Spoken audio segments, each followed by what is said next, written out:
Começar em...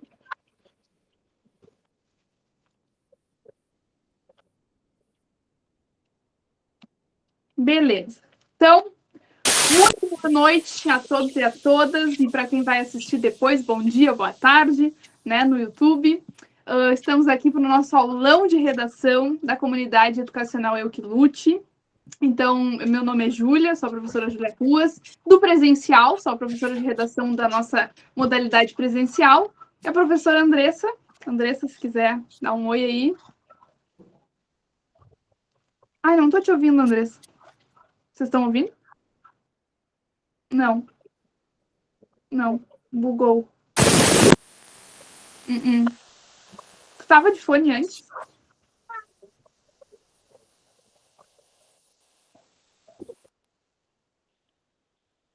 Vê se dá agora.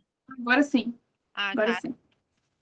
Então, eu novamente me chamo Andressa, sou educadora do online, né? E estamos aqui. Então, sejam todos bem-vindos, bem-vindas, boa tarde, boa noite para quem vai assistir depois. E bora começar esse aulão, né, Ju? Bora lá. Então, coisa boa estar trabalhando de novo contigo, dando aula de novo contigo, né, Andressa? Porque faz um tempo aí que a gente não trabalha juntos, então que coisa boa. Pessoal, como que nós esquematizamos, então, esse aulão? Pensando que nós já estamos, né, preparadíssimos, já estamos maravilhosos, a gente, então, vai fazer esse aulão só para deixar bem fresquinha, né, fresquinhas todas as ideias na nossa mente. Então, a gente preparou um aulão da seguinte forma, passando por cada uma das competências de avaliação.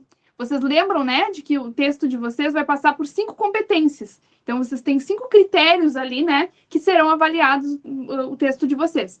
Então, o que a gente fez? A gente separou, né, esse aulão nesses momentos, assim, cada competência, para a gente ir retomando, relembrando o que vai ser avaliado em cada uma delas.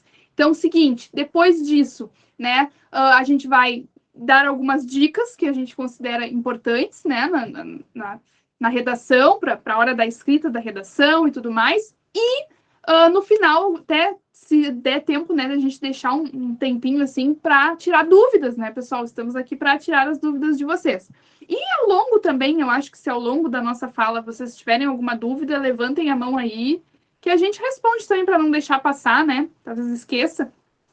Aí me ajuda aí, Andrés, que se eu não ver que o pessoal levantou a mão, porque eu tô pelo celular aqui, tu me grita e vice-versa. Tá, Tá? pode deixar. Então eu vou começar falando com vocês sobre a competência número 1. A competência número 1 é aquela puramente gramatical, né? A competência número 1 vai avaliar o texto de vocês, vai avaliar no texto de vocês justamente a questão de domínio da norma culta da língua, né? Então, um texto que tiver, por exemplo, muita informalidade, né, que tiver muitos desvios gramaticais, a nota nessa competência já vai, né, ser mais baixa. Então, é uma competência que ela não é tão simples de ser resolvida, né? De ser, vou sair do 40 direto para o 160. Por quê? Porque é toda uma questão de estudo da língua portuguesa. Então, a gente vai ser avaliado quanto a isso. Vale dar um passinho atrás e relembrar, né, de que nós temos 5 competências e quanto elas valem.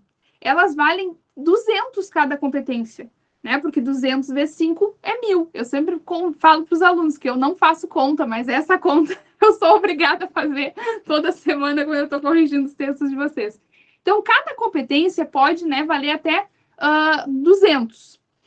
E essa nota não é uma nota aleatória, né? Vai de 40 em 40. Então, por exemplo, a gente vai ter a competência número 1. A gente vai poder tirar 0, 40, 80, 120, 160 ou 200. E essa primeira competência justamente avalia esses critérios, né?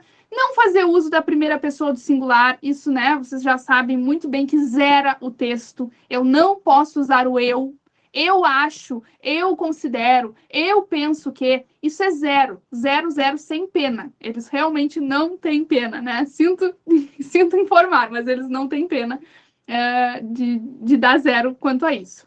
Depois, vem a pergunta muito, né? Mas pode usar o nós? Eu posso usar nós podemos, nós devemos? Cara, não zera o texto, mas não é positivo, né? A gente sempre comenta que não é um ponto positivo, é melhor que não use o nós também. Ao invés do devemos, podemos, a gente vai substituir por pode-se, deve-se, tá?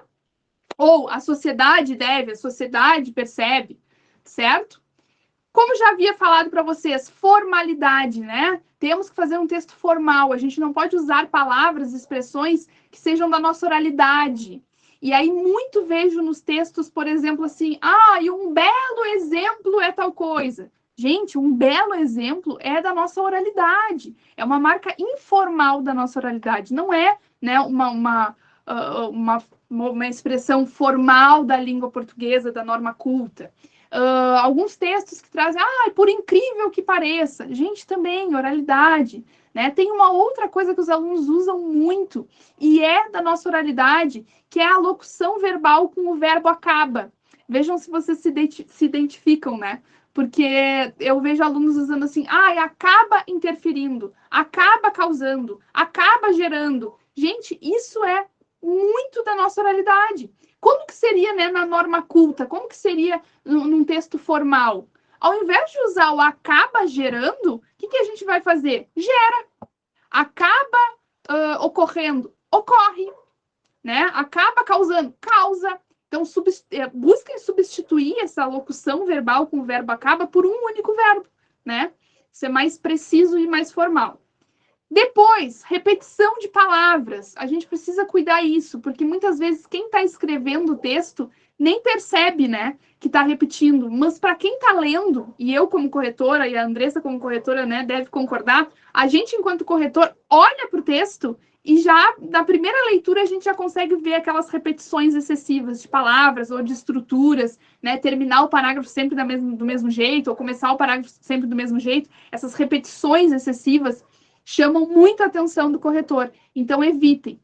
E aí eu até coloco, né, sempre dou uma dica para os meus alunos, é que façam uma lista de sinônimos quando vocês pegarem o tema. Vocês pegaram o tema, leram os textos motivadores, cara, já dá para ter uma noção de qual é a palavra que tu vai repetir muito. Porque, por exemplo, assim, o texto é sobre analfabetismo funcional.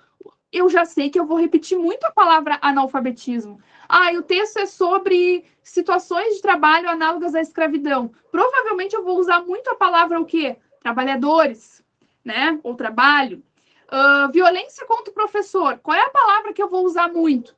Violência. Ou professor. Então, é interessante que quando a gente pegar os textos motivadores e fizer a leitura, a gente já faça uma listinha no cantinho da folha de palavras que a gente percebeu que a gente vai repetir bastante, né? Para já ir substituindo ao longo do texto.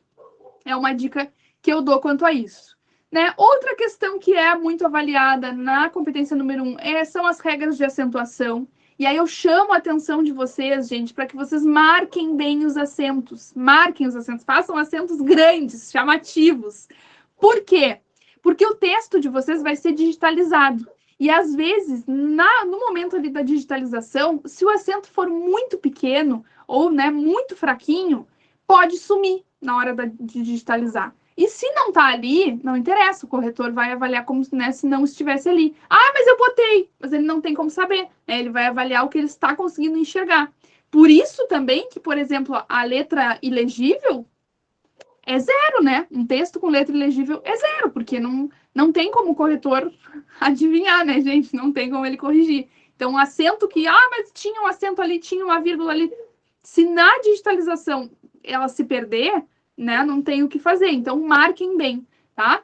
E aí também as regras de pontuação, né, pessoal? Lembrem-se de que a estrutura do texto não é só a estrutura geral. A gente tem a estrutura geral de 4 parágrafos? Sim, temos introdução, D1, D2, conclusão. Mas eu gosto de frisar bastante que, para além dessa estrutura geral do texto, a gente também tem uma estrutura do parágrafo. O parágrafo tem que ser composto por, no mínimo, 2 períodos. Lembram disso? Então, eu não posso escrever um parágrafo inteiro com um período só, né? Começar a escrever 5, 6, 7, 8 linhas sem colocar ali, né, um ponto final, colocar só lá no final do meu parágrafo. Isso é questão de pontuação. A gente precisa saber onde marcar, onde eu termino uma ideia, e aí eu coloco um ponto final, aí eu vou lá, coloco um conectivo, vou continuar essa ideia, vou trazer uma oposição, vou trazer uma consequência. O que eu quero trazer depois daquilo que eu acabei de falar? Então, lembrem-se de que a gente tem que ir marcando o nosso texto com vírgulas, com pontos, né, pontos finais, mas sempre cuidando, né, as regrinhas, porque também tem regrinhas, né, de vírgula e de ponto, não é sair colocando vírgula e ponto em tudo que em todo parágrafo, né? Temos também as regrinhas, tá?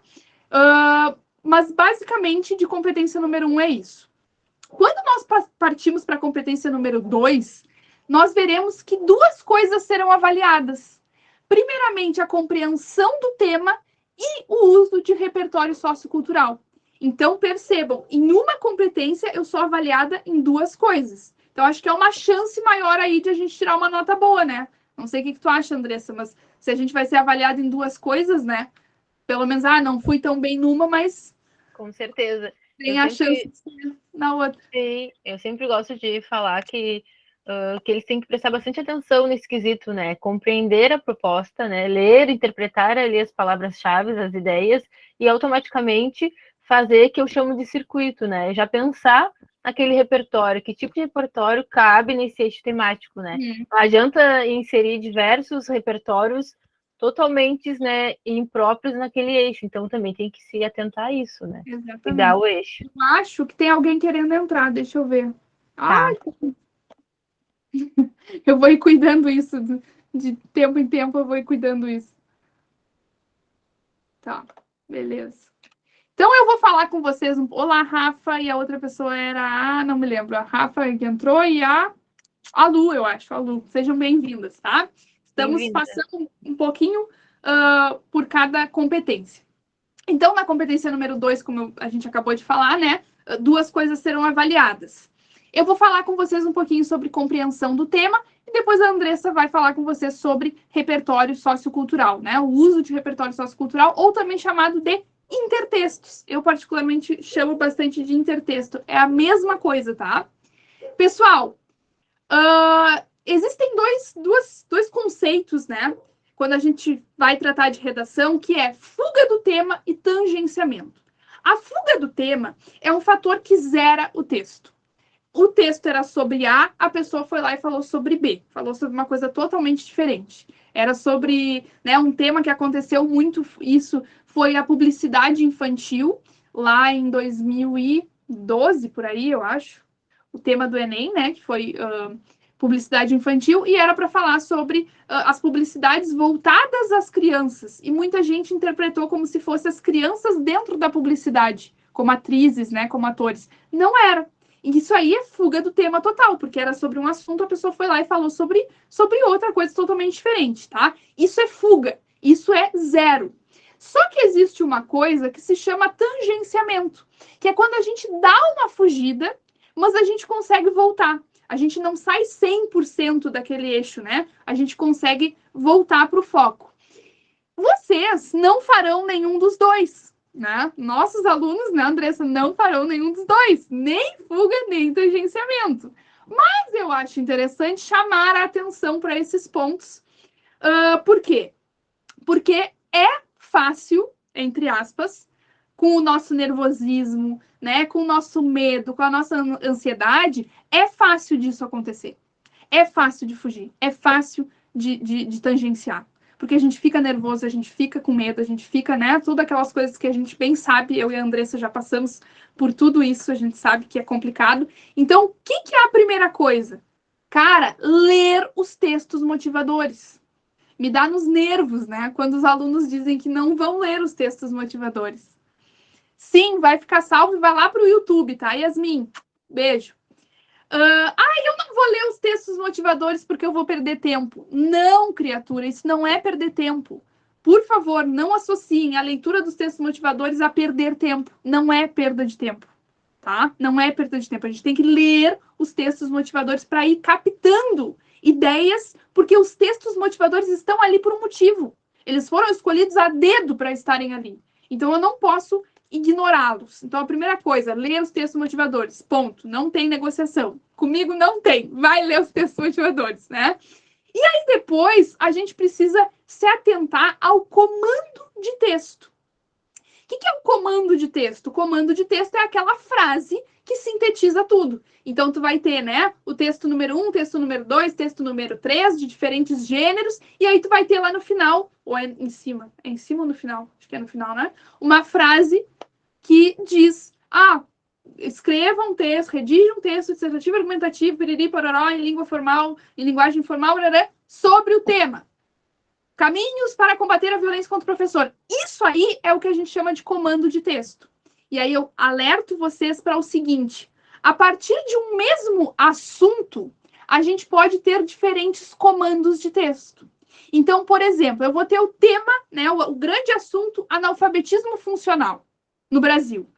Isso é um assunto que, a partir dele, a gente poderia desenrolar várias coisas. A gente poderia falar de causas, a gente poderia falar de consequências, a gente poderia falar de como combater, a gente poderia falar qual é o grupo que é mais atingido por esse problema. Então, o comando de texto é muito importante, porque o grande assunto é uma coisa, mas o comando de texto é o que me direciona a criar os meus argumentos, a pensar, a elaborar a minha tese. Então, percebam que existe diferença entre efeitos do analfabetismo funcional no Brasil e origens do analfabetismo funcional no Brasil.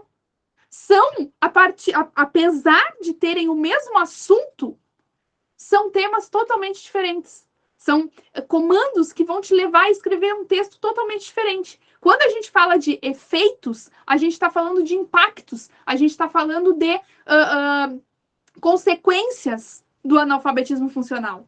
Quando, se a prova trouxesse, né, origens do analfabetismo funcional no Brasil, o meu foco já não estaria mais nas consequências. O meu foco estaria onde? Nas origens, nas causas. Por que esse problema existe na sociedade?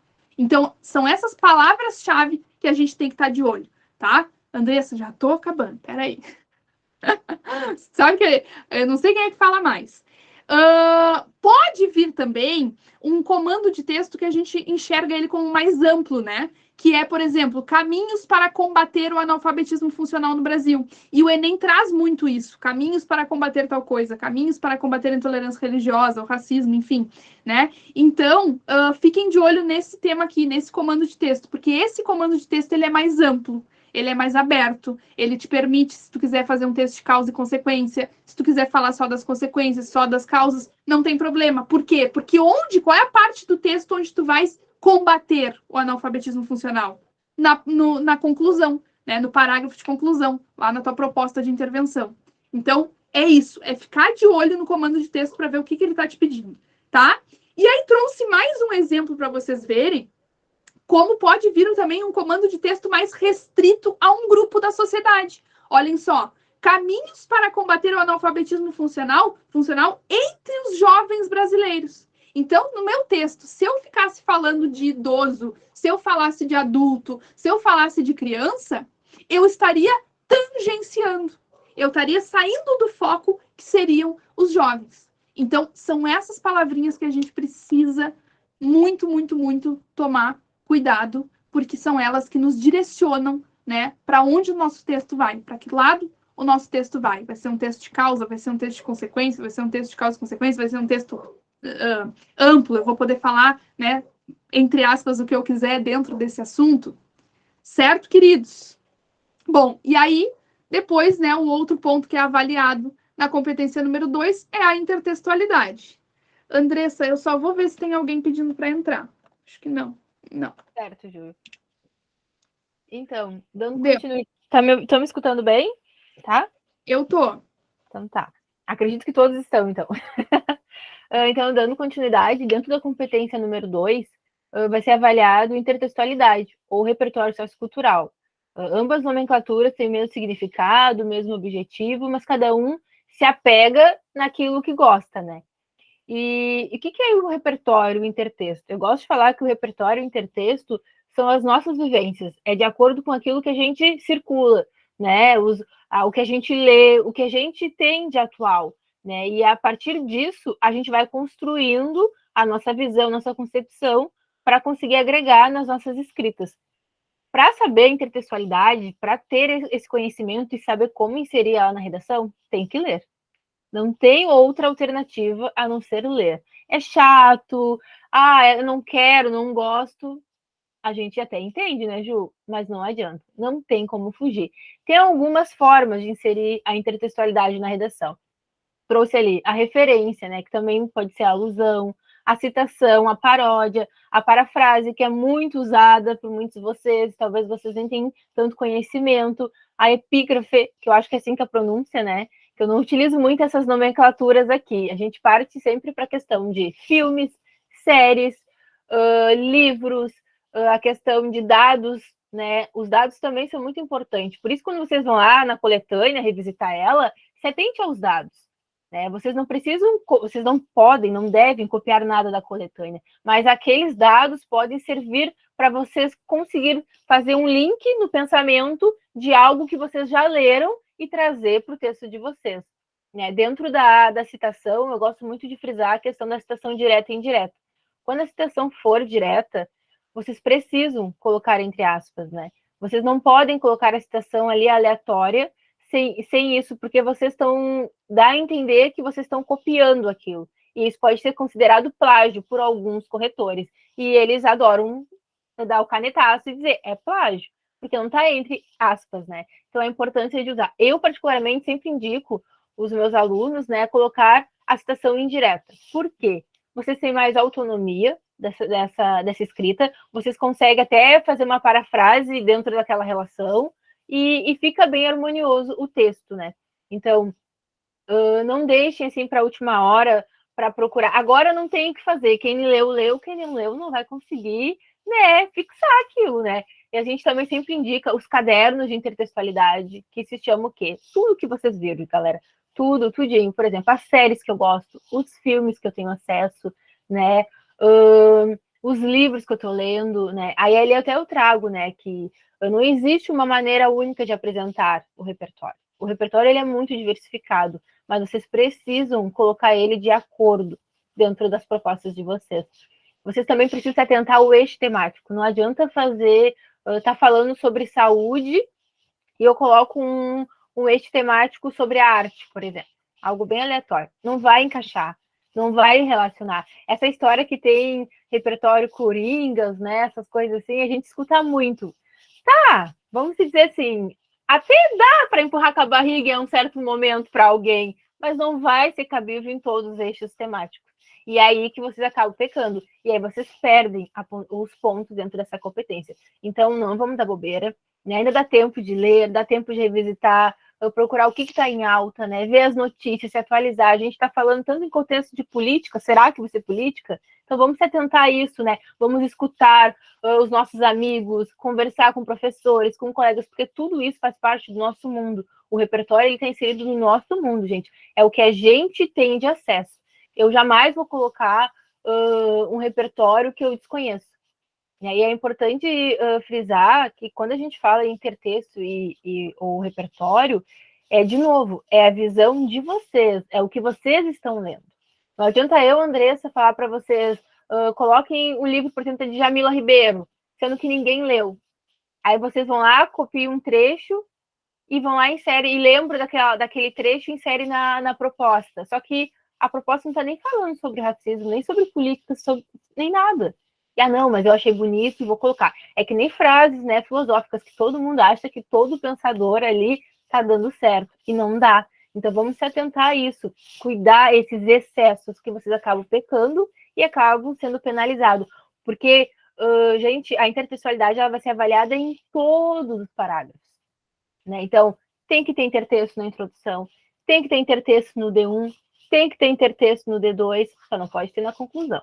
A conclusão não é o momento certo para colocar intertexto. Mas a gente vê a conclusão mais lá para o final. Mas na introdução, no D1, no D2, coloquem repertório. Vocês ganham pontuação ali. Eu preciso colocar nos 3? É necessário, é possível. Vocês vão estar garantindo os 200 pontos de vocês. Né? Se não colocar, vocês também vão ser penalizados, né? Mas não de uma certa forma. Porque pensem comigo, se aquele intertexto, aquele repertório não está fazendo sentido ali, vocês também vão ser descontados. Então, pensem bem, leiam, revisitem as escritas de vocês, utilizem dados geográficos, né, literários principalmente. Os repertórios não estão limitados só no literário, está na música, está na arte. Gente, está em diversos. setores, né? Então, para hoje, né, como dica, vamos se atentar a isso, vamos explorar tudo que a gente tem acesso por enquanto, até o Enem, ler o que os pensadores colocam, ler dados filosóficos, geográficos, literários, tudo que vocês façam sentido com os eixos que vocês venham trabalhando, né? E se atualizar, assistir Jornal Nacional. A internet está aí, de alguma forma, para ajudar vocês ali. O Instagram é uma ferramenta ótima, né? Em alguns momentos, né? Então, quando todo mundo está ali dividindo frases, falas, se atente nesses detalhes. Talvez essas frases fazem sentido para vocês. E se esse ano não deu para fazer o caderninho da intertextualidade, no próximo vai ser. Mas fiquem-se a isso, né? Cuidado com esse excesso de informação aleatório e que não faça sentido com o eixo temático. Então, cuidem o eixo temático. Se o eixo temático é sobre saúde, vamos tentar relembrar algo que seja relacionado com a saúde. Não vamos colocando o eixo temático sobre a educação, tudo. Eu preciso colocar um eixo temático, então eu vou inserir aqui porque eu vou garantir meus 200 pontos. Não é assim. O eixo temático ele tem que estar bem encadeado com as ideias de vocês, dentro do parágrafo, bem estruturado, tá? Acho que é isso, Ju. Não sei se tem alguma coisa para contribuir. Eu lembrei de uma coisa, quando tu falaste, né, do caderno da intertextualidade, eu tenho o meu caderno da intertextualidade, né, que eu anoto os meus intertextinhos, e os meus alunos agora no presencial contribuem também, em algumas turmas eu levei o caderno e eles contribuem também. E aí eu achei interessante que, Andressa, que tu falou, né, como é que tu falou? Se não fez o caderno da intertextualidade esse ano, faz depois. E, cara, eu usei um intertexto daqui na faculdade esse ano, ou ano passado, acho que foi ano passado. Eu estava fazendo um trabalho da faculdade e eu queria colocar uma citação que eu lembrava, que eu não lembrava, mas que eu sabia que eu sabia. Eu sabia que eu já tinha lido aquela citação em algum momento. E eu lembrei que eu tinha anotado no meu caderninho, você acredita? E consegui voltar. É sobre isso, né, Ju? Eu sempre falo que a preparação da redação, eu, pelo menos, não gosto de preparar para o Enem. Eu gosto de preparar para as escritas que vão vir após o Enem, porque vocês vão entrar para uma universidade pública, com certeza vão. E ali depois vai ter outros desafios. E quando a gente só faz a prova só para passar, a gente se limita. E aí, quando vai entrar para a universidade, vai fazer até um concurso, enfim, qualquer coisa, até hoje em dia, uma entrevista, a gente precisa disso. E aí não sabe, não dá nem para colocar uma intertextualidade dentro da redação ali, né? Então, por isso que esse caderninho, para vocês verem, a Ju tem um caderninho dela, há tempos, mas ela foi revisitar ele, né? Ela atualiza ele. Então, como é que a gente atualiza? Lendo. Não tem como não saber a intertextualidade, só vai saber se ler, né? E é ler mesmo, é sentar, ler notícia, assistir jornal, dialogar com professores, com os amigos, porque dentro da roda de amigos, gente, também dá. Não tem uma regra que diga assim, só vale intertextualidade formal, literária. Não tem isso, né? Intertextualidade... né? Exatamente. Uma citação filosófica vai ser mais importante, vai valer mais do que uma música. Não, é se ela está bem conectada e está sendo produtiva ali. Exatamente. Também tem o Bauman da vida que os alunos adoram, Sim. e não sabem nem quem é o Bauman, né, Andressa? Exatamente. É que nem também tem. Pronto, falei. Também tem as narrativas, né? Dá para utilizar a intertextualidade como narrativa. Você tem que saber colocar essa narrativa para não penalizar o texto, que ele é dissertativo argumentativo. Ou seja, para utilizar a argumentação de vocês, a defesa de vocês. Mas, gente, dá para explorar de tudo que é jeito, de todas as formas, né? Dentro com as ideias da nossa cidade, do espaço que vocês estão, tudo vale a pena.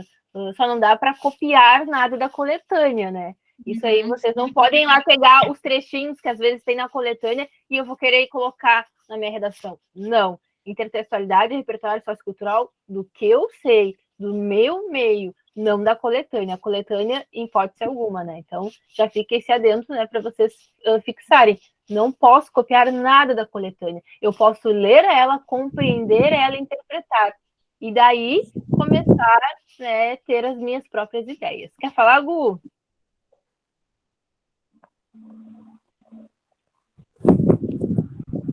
Não sei se ele tá falando Não, acho que não. Não, acho que ele não quer falar, não. Não, agora ele levantou a mão. Ele quer falar, Gustavo? Não, acho que não. Tá, qualquer coisa, qualquer coisa, não tem problema. Levanta a mão de novo. O que eu ia falar? Só mais uma coisa para a gente fechar a intertextualidade. Eu lembrei de uma coisa importante, agora esqueci. Esqueci. Se eu lembrar, eu volto. Depois volta. Mas é isso, né, Andressa? Acho que tudo que a gente está falando aqui, tudo que a gente ensinou para vocês, são coisas que vocês vão usar depois quando vocês estiverem dentro da universidade, por exemplo. Né? Escrever para a vida. A gente vai.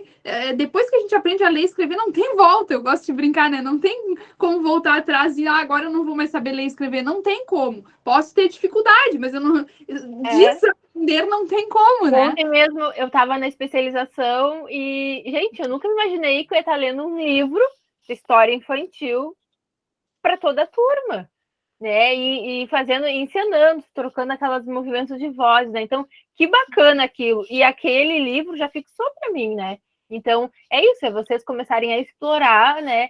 Todos esses mecanismos que vocês têm acesso, tudo que vocês têm acesso, tudo é válido, tudo é repertório. Repertório que a gente está inserindo, né? É de acordo com o que a gente acredita e o que a gente tem de acesso, né? Não adianta eu me inspirar nos repertórios da Ju, porque não? Os ideais da Ju, as concepções da Ju são diferentes da minha. E talvez o livro da Djamila que eu gosto, eu sei que ela gosta também, mas se ela não gostar, tá tudo ok, né? Então, essa troca é bacana, né? Então, é importante vocês terem esse lado, né, de saberem diferenciar esses repertórios, utilizar eles dentro da redação. Cada um tem a sua forma a sua forma de inserção naquele contexto, mas sempre olhando o eixo temático, né? Para vocês não se perderem e não acabar sendo penalizados. Acho que é isso, Ju, da intertextualidade. Okay.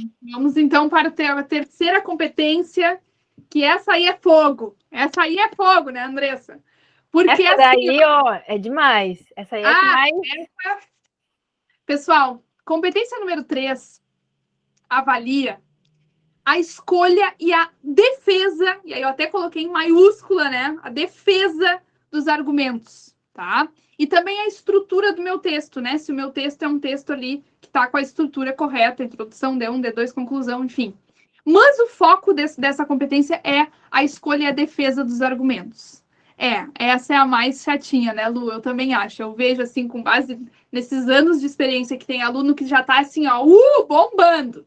E a competência 3 é a que ainda fica mais estagnado. Por quê? Porque a gente tem que entender, basicamente, que existe uma diferença entre fato e argumento. Fato não é uma opinião, pessoal. Fato é aquilo que os dados vão nos comprovar.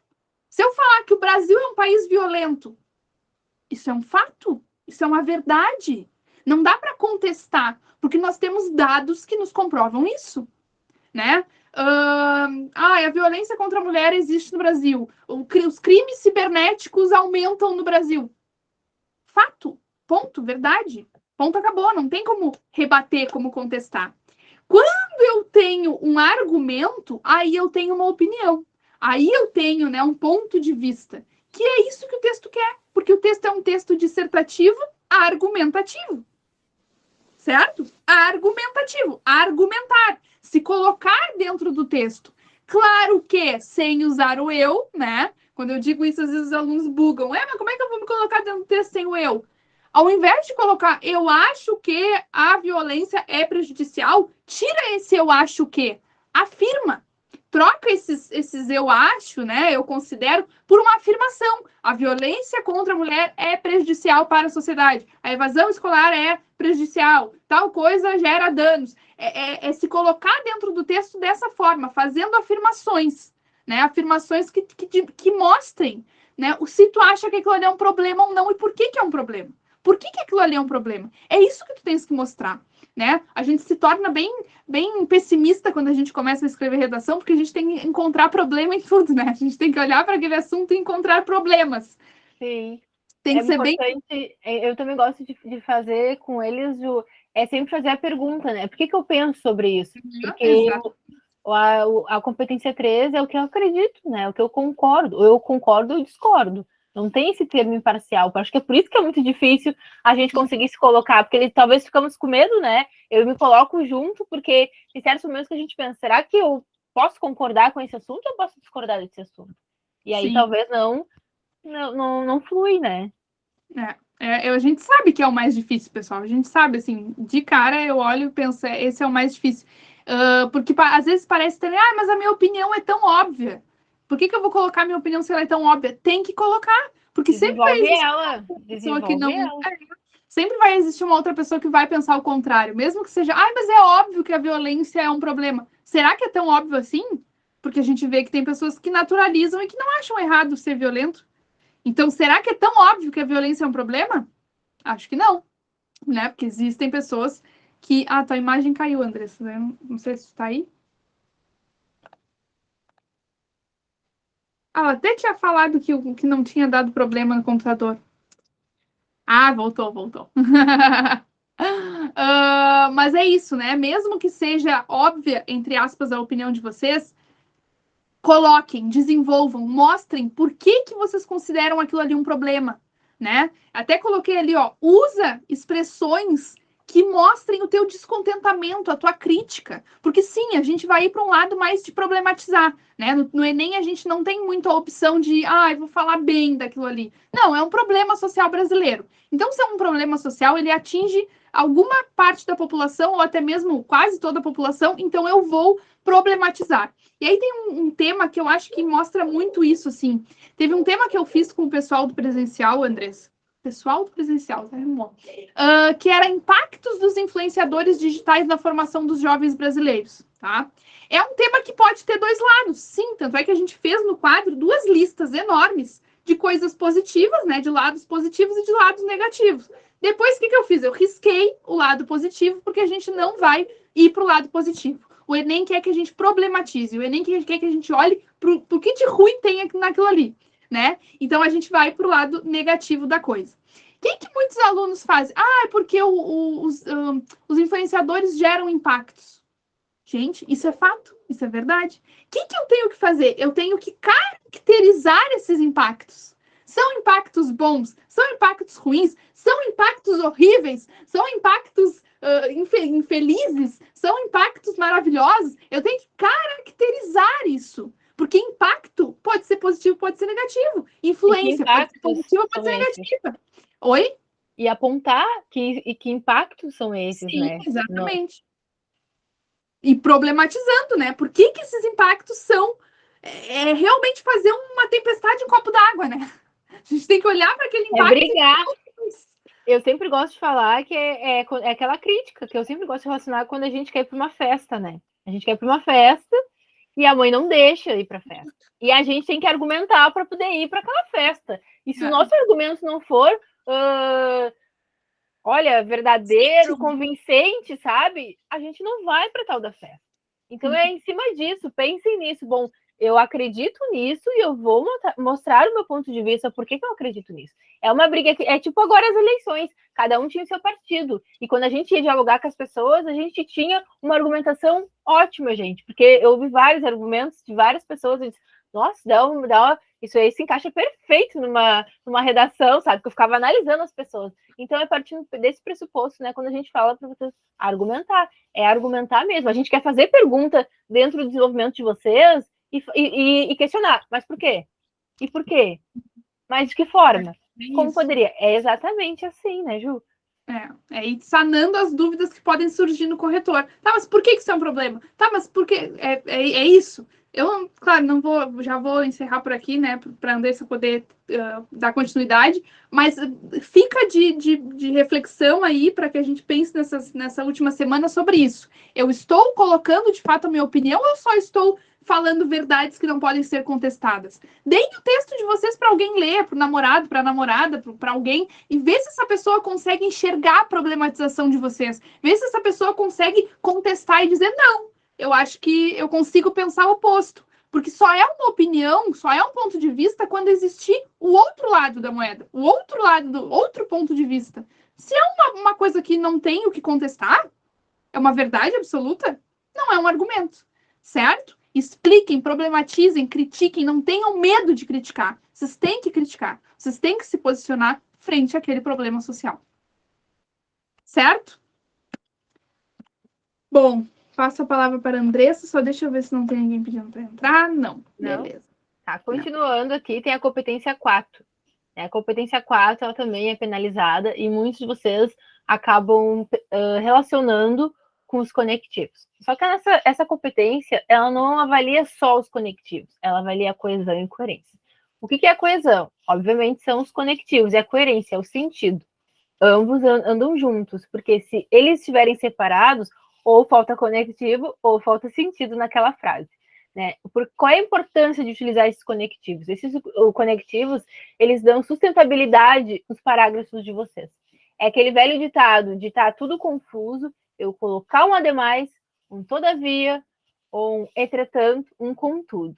Mas espera aí, quando eu utilizo contudo, vocês têm que prestar muita atenção. Contudo, para algumas pessoas, soa, né, como uma adição. As pessoas não conseguem relacionar esse conectivo como uma oposição. Então, vocês têm que tomar muito cuidado com esse contudo. Porque, às vezes, a gente começa um parágrafo e a gente nem tá colocando uma oposição nisso, tá? E a gente vai lá e coloca, entretanto, ou um contudo. Contudo, e acabou com o parágrafo de vocês. E não era nem isso que vocês queriam dizer. Então, tome muito cuidado com o contudo, tá? Contudo é uma oposição, ele não é um conectivo de adição, como muitas pessoas confundem, tá? E o sentido é dentro daquela estrutura. Às vezes os textos são todos desencadeados, né? Todos confusos. Né? E quando vocês não conseguem organizar dentro daquele parágrafo, é o que a gente fala para vocês. Falta coerência nesse texto. E agora? Então, tomem cuidado com isso, tá? Ali a gente trouxe ali, jamais começar o D2 com uma conclusão. O D2 a gente começa com um conectivo de adição, tá? Porque ele dá continuidade da nossa ideia principal, tá? Eu sempre gosto de dizer, o D1 é a nossa ideia principal, o D2 é a nossa ideia secundária, onde a gente vai trabalhar ela de uma outra perspectiva, né? Mas relacionando. É os nexos conclusivos que a gente chama, né? Como utilizar esse nexo no início de cada parágrafo. Então, tomem cuidado com isso. Explorem os conectivos, interno e externo. Por que interno e externo? O externo, a gente chama aquele conectivo que vem na frente. Por exemplo, ademais, vírgula, contudo, vírgula, entretanto, vírgula. Mas também tem os conectivos internos, que é dentro dos parágrafos. Tomem cuidado com esse conectivo. Muitas pessoas colocam o onde, por exemplo. Onde é o sentido de lugar, né? Se vocês não vão se referir a tal lugar, aquele lugar assim, o lugar físico, vão exemplificar, não utilizem. Utilizem utilizem outros sinônimos, né? Então, cuidar essa demanda de excesso de conectivos que não tem sentido. Usem conectivos externo e interno. Né? Quanto mais conectivos rebuscados, gente, não só os mesmos, né? Comecei com ademais lá no primeiro parágrafo, inseri ademais no segundo e vou só colocando ademais, entretanto, e não modifico. Não é utilizar os conectivos da forma apropriada. O corretor vai avaliar? Vai, mas a nota vai ficar ali entre 120, 140, não vai dar aquele salto que a gente precisa, que é o 160 e 200. Utilizar ele diversificado. E quando a gente pega um parágrafo bem encadeado, né, bem encadeado, com as palavras bem estruturadas, com sentido, com coerência, fica bonito. Os conectivos deixam o texto mais harmonioso, eu gosto de falar, né? Assim, deixa o texto mais rebuscado, com clareza, né? Então, vamos explorar, vamos utilizar sem medo. Do pessoal do remoto, né, que estava ali no online, tem acesso à lista dos conectivos, tenho certeza que a Ju disponibilizou também para o pessoal do presencial, então utilizem esses conectivos. Eles não são nem difíceis, né, de fixar, né, mas utilize eles de uma forma bacana, de uma forma adequada. Observe, bom, se aqui eu quero falar oposição, então eu vou utilizar o meu porém, o meu entretanto, o meu contudo. Não, mas eu quero uma adição, então eu vou utilizar, né, os conectivos de adição, ademais, também, tudo que dá continuidade naquele texto, tá, gente? Deixa eu ver o que mais. Leia e releia, né, os parágrafos de vocês. Nada do que a leitura. Escrevi, vou ler de novo. Cada vez que eu ler, eu vou ter uma ideia diferente, eu vou ter uma nova versão e aquilo vai se aprimorando cada vez mais. E talvez o que eu achava que estava com sentido não tem mais sentido agora, mas aí eu vou conseguir modificar, utilizar sinônimos, né, para dar esses sentidos dentro daquele parágrafo, né? E eu acho que é isso, né? A competência 4 é basicamente isso. É conectivos e sentidos. Coerência é sentido e conectivos, e coesão é conectivos. Utilizar eles externos e internos, né? Então, utilize da melhor maneira, né? Trouxe ali, né, que eles também são relacionados diretamente com o uso dos pronomes, dos advérbios, substantivos e as conjunções, né? Então, eles não estão só limitados só nas conjunções, só nos conectores. Dá para explorar de uma outra maneira, né? Por exemplo, às vezes eu utilizo muito o ela, né? Dentro daquele parágrafo. Será que não dá para trocar para um substantivo? Para uma outra conjunção? Será que eu não posso trocar?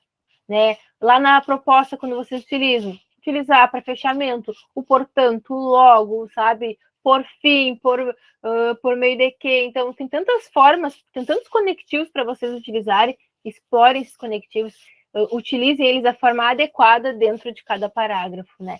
Não fiquem colocando conectivos que não faz sentido naquele parágrafo, porque vocês acabam sendo também penalizados. Então, prestem muita atenção na competência 4. Pode passar, Ju. E dando sentido já aqui, dando continuidade. Se alguém chamou aqui. Tá. Agora Não? já tá acabando, não deve entrar. É, né?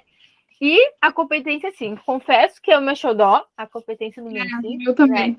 Eu adoro, porque eu penso assim, gente, a gente gosta tanto de solucionar os problemas, né? E que bom que a gente consegue, dentro de uma proposta de redação, solucionar uma problemática, né? É tão bacana quando a gente pode, nem que seja na ficção, mas a gente consegue solucionar aquele problema. Então, vamos se atentar. A conclusão nada mais é do que o fechamento da redação de vocês.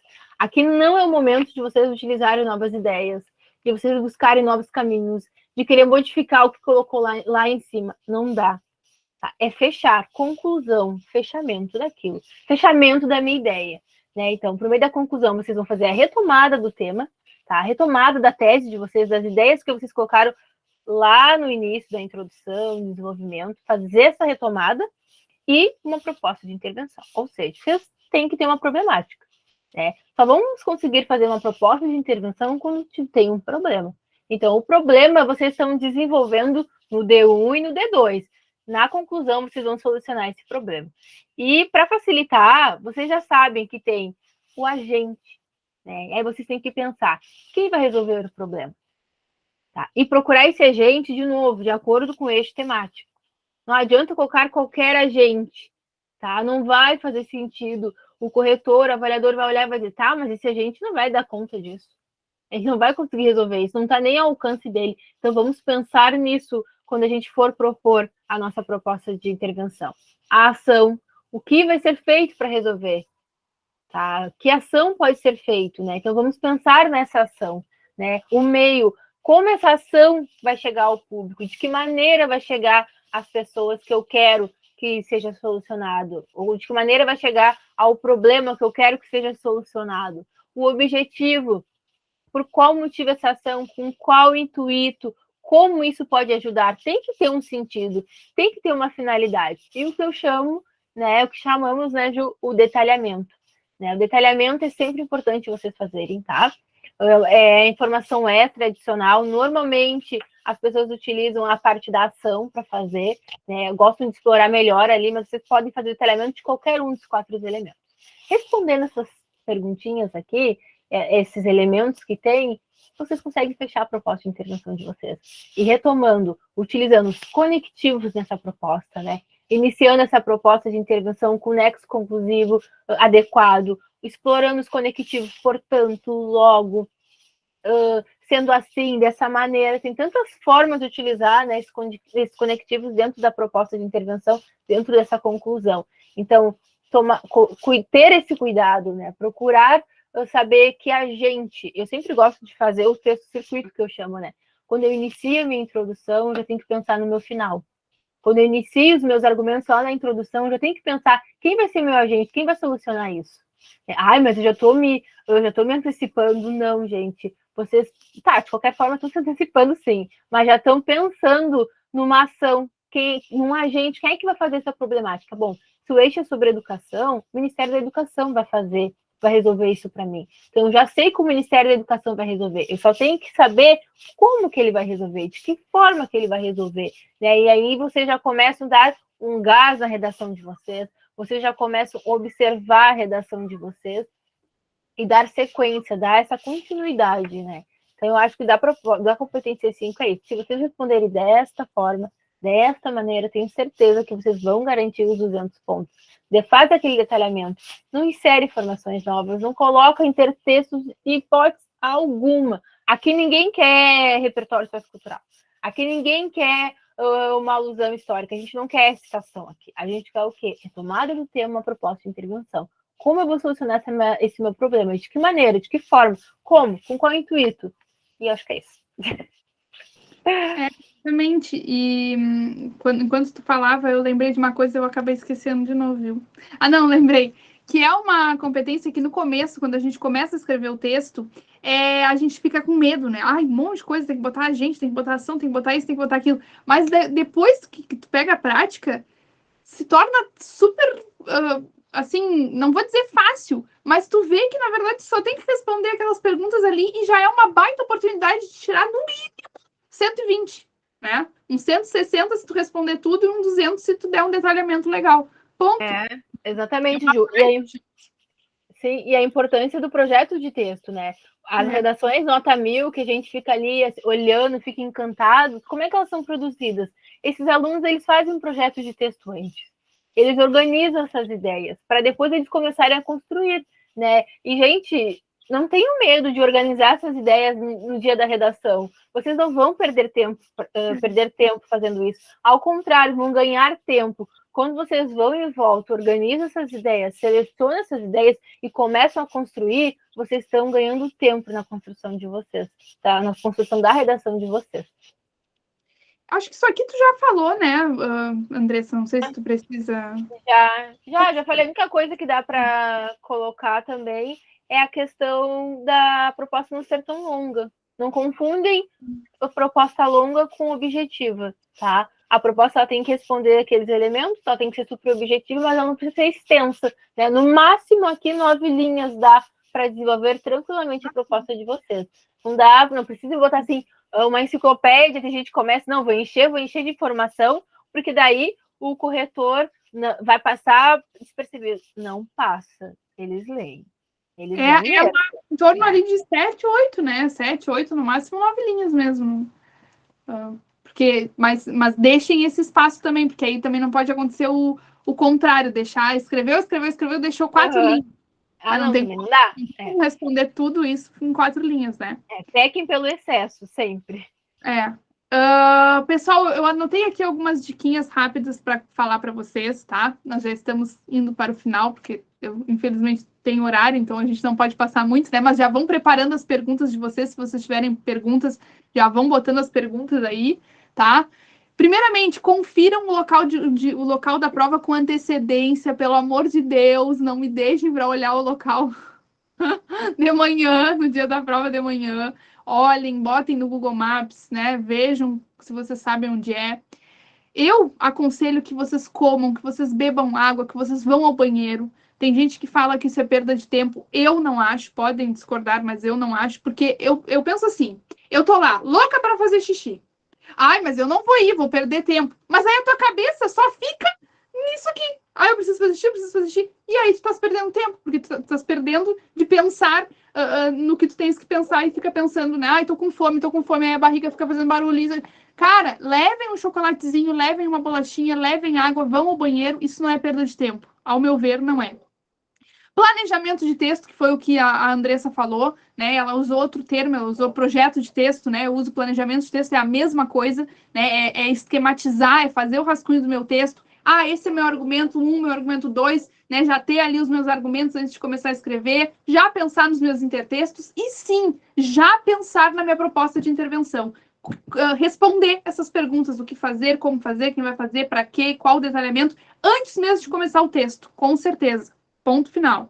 Descanso de texto é uma coisa que eu sempre gosto, né, de alertar vocês, assim, escrevam o rascunho, deixem o texto descansando, né, deixem o texto ali na mesa, vão fazer algumas questões e depois vocês voltem para passar limpo, porque podem ter certeza de que vocês vão encontrar errinhos, desvios, alguma questão gramatical, repetição de palavras, alguma frase que está incoerente, nesse momento que vocês deixam o texto descansar. Porque se vocês não deixam o texto descansar, é mais fácil de deixar passar os erros sem perceber, né? Foco nas questões, aí uma dica mais para as questões, né?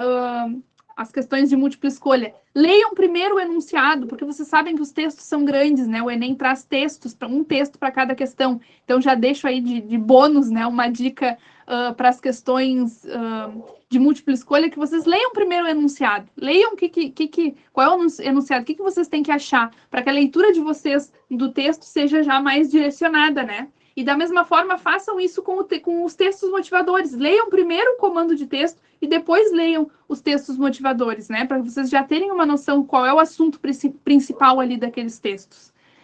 Gente, RG, né? Identidade, caneta preta de tubo transparente, não pode ser aquelas que são pretas, por exemplo. Eu tenho uma aqui que tem um tubo preto. Não pode ser. Vocês sabem qual é, né? Mas tem que ser, transparente, caneta preta de tubo transparente. Se alguém de Pelotas aí, né, que é daqui da cidade, não tiver, a gente do Euclid, né, nós temos para dar para vocês. E uma coisa muito importante que os alunos às vezes negligenciam, né, é a questão de não ultrapassar as delimitações da folha de redação. A folha de redação é um retângulo que tem 4 ali marcações. Eu não posso ultrapassar, eu não posso, né, fazer de conta que o corretor não vai ver que eu passei daquelas delimitações, que eu inventei uma 31ª linha. Não, a gente tem que respeitar essas marcações, essas delimitações, porque se a gente não respeita, a gente corre um grande, né, risco de zerar o texto. Então, respeitem. Mas eu estou escrevendo, cheguei na 30ª linha e não deu para terminar a minha frase. Não termina. Vai até o final da linha e não termina. É melhor perder ponto por incoerência, porque provavelmente a tua frase vai ficar meio incoerente, mas é melhor perder ponto por incoerência do que zerar o texto, né, por ter passado ali das 4 marcações da folha. Né? Lembrem-se, eu não posso escrever em cima da linha 1, eu tenho que começar o meu texto na linha número 1, eu não posso inventar um título ou alguma coisa assim em cima, eu preciso, né, começar ali na linha 1. Ju, tá? Também cuidar a margem, né? Eu sempre gosto de dar essa dica, cuidar a margem ali quando for começar as escritas, né? Aquela dica lá da primeira série, deixa 2 dedinhos no início do parágrafo. Gente, é válido, porque o corretor olha também a estética da prova de vocês, tá? A letra é legível também, então ter esses cuidados, atenção, fazer a prova com capricho, realmente, né? Se errar, passa um tracinho bem sucinto, sabe? E coloca a palavra correta ao lado. Tomar esses cuidados. Só isso aqui, só passar um risco em cima e escreve certo do lado, gente. Não é pegar e riscar, rasurar tudo. Risquei, fiquei nervoso. Não, é só um risquinho, pelo amor de Deus. Isso aqui não tem problema nenhum. Eu vou perder ponto por ter errado uma palavra? Não, se tu fez o risquinho em cima, ele é simplesmente ignorado. E aí, gente, dúvidas? Vamos lá. Que nos contam? O que está passando aí nas cabecinhas? Tudo certo? Relembraram todos esses pontos? Tem alguma coisa que vocês tenham ficado na dúvida?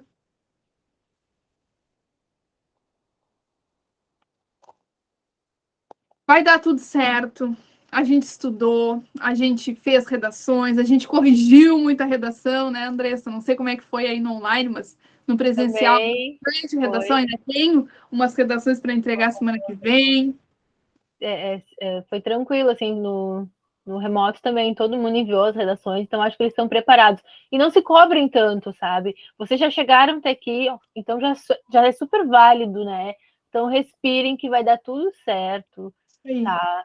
Não se cobrem assim, não deu agora, vai dar depois. Eu sempre gosto de pensar nisso, né? Porque a gente viu aquela pressão, seja dos amigos, dos familiares, né? Não tem que passar, tem que entrar, mas não consegue.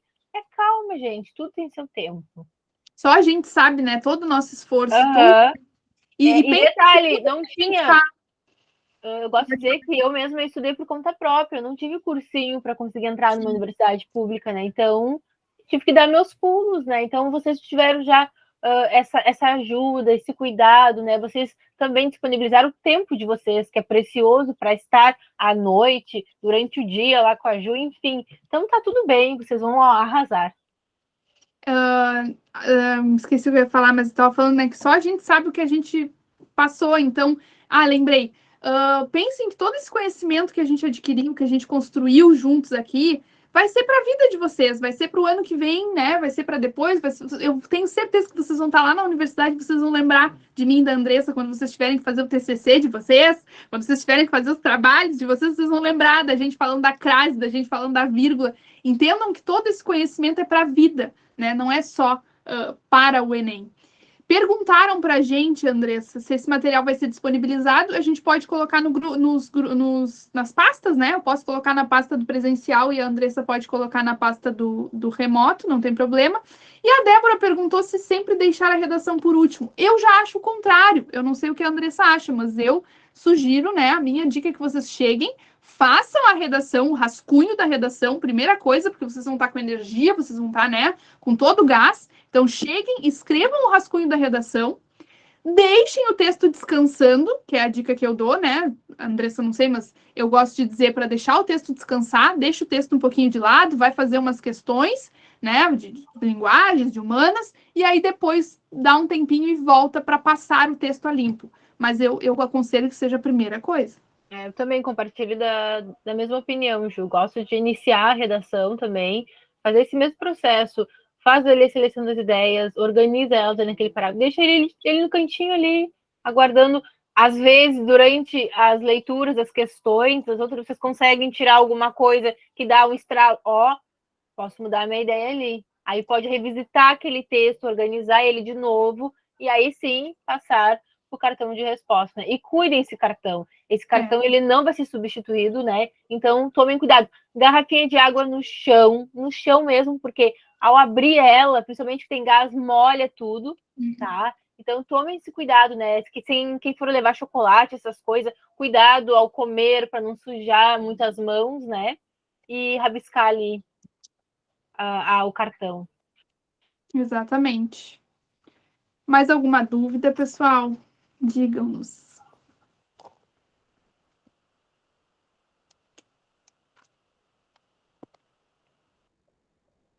Leiam com atenção, leiam os textos motivadores, façam planejamento de texto. Não pensem que isso é perda de tempo. Vocês já podem até ter ouvido falar, né? Mas isso é perda de tempo. Alguém, não, mas você vai perder tempo. Não, não é perda de tempo. Nada disso é perda de tempo. Leiam com atenção. Se tiver que ler de novo, porque às vezes a gente se assusta com o tema, né? No ano que eu fiz, por exemplo, eu me assustei com o tema, porque era a manipulação do usuário pelo controle de dados na internet, mas tem pelo controle de dados na internet, manipulação do usuário pelo controle de dados na internet. Gente, eu li esse tema, eu caí dura para trás, pensei, o que é isso? O que é isso? Manipulação do usuário pelo controle de dados? Gente, me apavorei. É só ler os textos motivadores, tem que ler os textos motivadores. Né? Depois que eu li os textos motivadores, eu entendi. Tá, é aquilo que quando eu pesquiso, por exemplo, a questão do algoritmo, quando eu pesquiso, né? Eu pesquisei uma mochila uma vez, ficou me aparecendo mochila nos anúncios pro resto da vida. Né? É isso. Então, leiam os textos motivadores. Questões com textos curtos e imagens primeiro em linguagens é uma estratégia boa?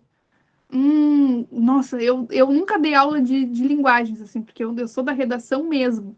Mas eu acho que faz sentido, mas eu acho que faz mais sentido, Gustavo, tu ler o enunciado, porque ela pode ser uma questão com um texto curto e ainda assim ela ser complexa. Então vocês têm que ir separando. O que eu acho? Essa aqui eu considero fácil, essa aqui eu considero médio, essa aqui eu considero difícil. Não é só porque é um texto curto ou porque tem uma imagem que vai ser fácil. Eu acho mais difícil o texto curto, porque a gente acha que é uma interpretação e ela é outra, então tem que cuidar isso, né? Às vezes o enunciado muito extenso, a resposta é óbvia, né? Mas o texto curtinho, principalmente em charge, essas coisas assim, tem que tomar bastante cuidado, porque às vezes quer dizer uma coisa e é outra. Então, leiam, releiam, né, compreendem, façam aquela leitura primeira de compreensão e depois façam aquela leitura de interpretação que a gente chama, né, 2, 3 vezes, né, porque realmente o Enem é extenso, gente, a gente sabe, né, Ju? Então eu acho que é melhor ler o enunciado e avaliar. Esse enunciado acho que tá mais fácil. Esse tá mais difícil. É mais pelo enunciado do que o texto em si, pelo tamanho ou, né, pelo gênero que ele é. Que mais? De nada, Gustavo.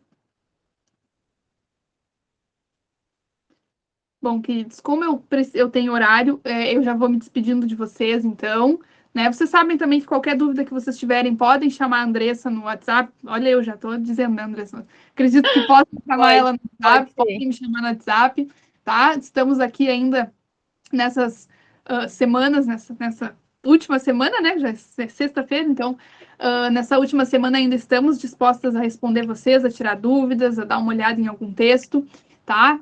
Tentem manter a calma, eu sei que é difícil, né? Na teoria é muito mais bonito. Mantenha a calma. Tentem. Eu não tô dizendo para manter, eu tô dizendo para tentar. Tenta manter a calma, respira, toma um chazinho, né? E vamos lá, confiem em tudo que a gente construiu juntos aqui. Vocês com a Andressa, né, do online, o pessoal lá do presencial comigo. A gente fez textos lindos, a gente evoluiu muito. Eu fico muito orgulhosa de tudo que a gente construiu juntos. E eu fico muito sentimental no final do ano, vou calar a boca e choro. Ai, meu Deus! Eu agradeço também. E qualquer coisa, qualquer dúvida, galera, chamem a gente, não fiquem com vergonha, tá? Mandem ali as dicas. E é como a Ju falou, né? Chega no final, a gente vai que volta tudo desde o início, né? Já dá uma saudade. E boa sorte, tá? Façam a prova da melhor maneira, com todo o conhecimento que eu sei que vocês têm. E é isso, gente. Boa prova a todos e a todas. Beijo, gente. Boa prova. Se cuidem. Beijinhos. Até mais. E é isso aí. Deixa eu parar a gravação.